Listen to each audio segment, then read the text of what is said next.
Monsieur Ousmane Sonko, puisque ces arguments sont embêtants, sont des arguments juridiques solides, et nous sommes venus devant le tribunal de Dakar suite à une décision de cassation rendue par la Cour suprême du Sénégal.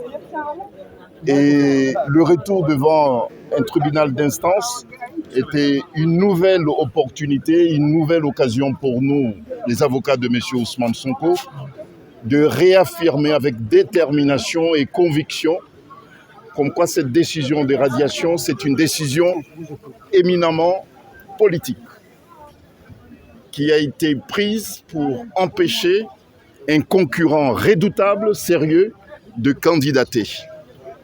Et ça, c'est de notoriété publique. Donc c'est une décision politiquement motivée et juridiquement mal fondée. Et nous avons soulevé à nouveau 3 arguments. Premier argument, on est le 12 décembre 2023. Cette décision de radiation n'existe pas. Elle n'existe pas du tout.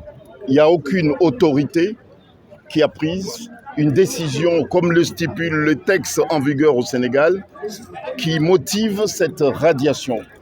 Ça, c'est un premier point. Et puis, cette décision, jusqu'à maintenant, ne lui a pas été notifiée. Il y a une huissier de justice qui s'est baladée un peu partout, soi-disant pour chercher M. Ousmane Sonko, alors que tout le monde sait que Ousmane Sonko se trouve à la maison d'arrêt. Et lorsqu'on sera dans une maison d'arrêt, notamment pour signifier un acte à un détenu, il y a des formalités qui sont imposées à tous, y compris aux auxiliaires de justice.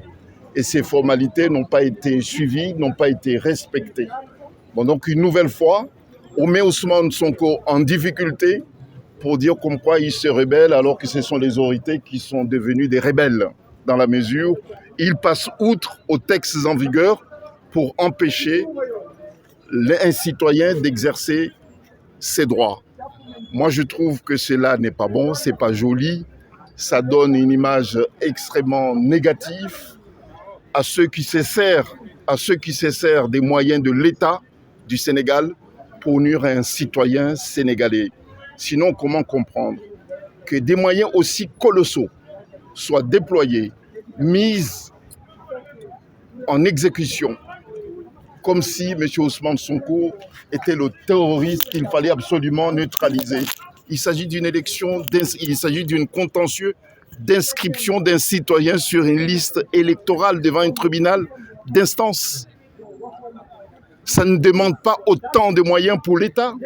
En quoi la présence de M. Ousmane Sonko sur une liste électorale est préjudiciable pour l'État du Sénégal au point de mobiliser autant de moyens de défense contre M. Ousmane Sonko. Je peux comprendre, et c'est tout à fait normal que M. Ousmane Sonko se débatte, déploie autant de moyens pour défendre ses droits en tant que citoyen. Mais bon, où est le préjudice subi par l'État du Sénégal? Aucun préjudice. Bon, donc, tout le monde a compris. Bon, nous sommes très confiants, puisque nous sommes des juristes.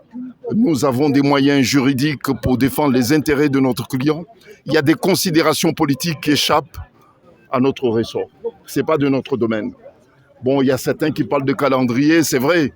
Mais nous, on ne peut pas se prononcer là-dessus puisque ce n'est pas de notre ressort. Nous, on est dans un cadre d'une démarche judiciaire. On défend notre client sur la base des moyens juridiques que nous disposons. Et puis, les autres considérations politiques échappent complètement à nos moyens. Ça, c'est du ressort des hommes politiques qui sont engagés dans ce processus électoral. Maintenant, vous gardez espoir quand l'affaire va atterrir à la Cour suprême. Voilà, quel sentiment? Nous, on est des défenseurs, des avocats engagés pour des droits fondamentaux. Vous voyez, lorsque vous êtes engagé dans les droits fondamentaux, vous ne pouvez pas dire que vous ne croyez pas à la cause que vous défendez, surtout si elle est belle, cette cause. Nous sommes là engagés pour le respect des droits fondamentaux, pour la démocratie et pour des atteintes à ce droit. Donc il est tout à fait normal que nous restions optimistes et combatifs. Voilà. Et je tiens à le répéter, que nous emploierons tous les moyens, tous les voies des recours possibles à notre disposition pour faire valoir le droit de M. Ousmane Sonko. Et puis c'est aux autres aussi de voir politiquement comment exploiter cela. Voilà. Merci. Voilà.